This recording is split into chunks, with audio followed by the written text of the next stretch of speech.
কথা বলছে না, তার গেট আপটা এমন ভয়ঙ্কর ছিল, একদম মাস্তান টাইপের। হ্যাঁ, নাজা আমার কাছে আসছে না, ও যখন আমার কাছে এসে বসছে খুব তাকাচ্ছে দূর থেকে, কিন্তু কাছে আসছে না।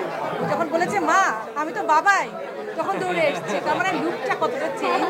ফর্চুনেটলি আমার মেয়েও কিন্তু মেকআপ আর্টিস্ট নাজা, ও হচ্ছে প্রিটি ফেস বাই নাজা। সে ইন্সপায়ার্ড হয়েছে আসলে আজিজুল হাকিম যখন মেকআপ করতেন, অনেক সময় মেকআপ আর্টিস্ট একটু সময় বাঁচানোর জন্য বাসায় কল থাকতো, বা নাজা অনেক সময় আমাদের স্পটে যেত। ও কিন্তু সেই সময় থেকে মেকআপ দেখতে দেখতে ওর ভেতরে একটা ইন্টারেস্ট গ্রো করে। ও কিন্তু এখন একটা মেকআপ ম্যানুফ্যাকচারিং কোম্পানিতে সে প্রোডাক্ট ডেভেলপমেন্টে কাজ করছে।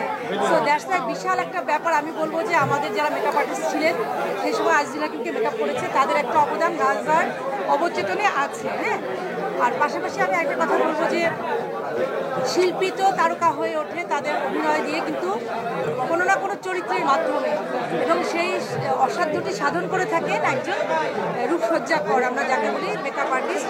তো আমি দেখেছি এক আজিজুল হাকিমকে তারা বৃদ্ধ, কখনো মানে ডিফারেন্ট একবার যেটা হয়েছে আমার বাসায়, আমার মেয়ে খুব ছোট তখন আমার কাছে আসছে না, কারণ আজিজুল হাকিম আমার কাছে, সে তখনও কথা বলতে পারে না, তার গেট আপটা এমন ভয়ঙ্কর ছিল, একদম মাস্তান টাইপের। হ্যাঁ, নাজা আমার কাছে আসছে না, ও যখন আমার কাছে এসে বসছে খুব তাকাচ্ছে দূর থেকে, কিন্তু কাছে আসছে না।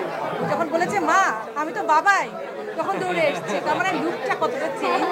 আমার আসলে মেকআপ আর্টিস্টের প্রতি আমার অনেক ভালো লাগা, ভালোবাসা। আর আরেকটা কথা না বললেই না, আমি মেকআপ আর্টিস্টদের প্রতি রেসপেক্ট জানাই। এই জন্য এই ব্যক্তিটি বা এই ব্যক্তিগণ খুব সকালে সবার আগে তাদেরকে আমরা কল দিই, খুবই অমানবিক যদিও, কিন্তু নো ওয়ে, কারণ প্রত্যেকটা শিল্পীকে তাদের সাজাতে হয়।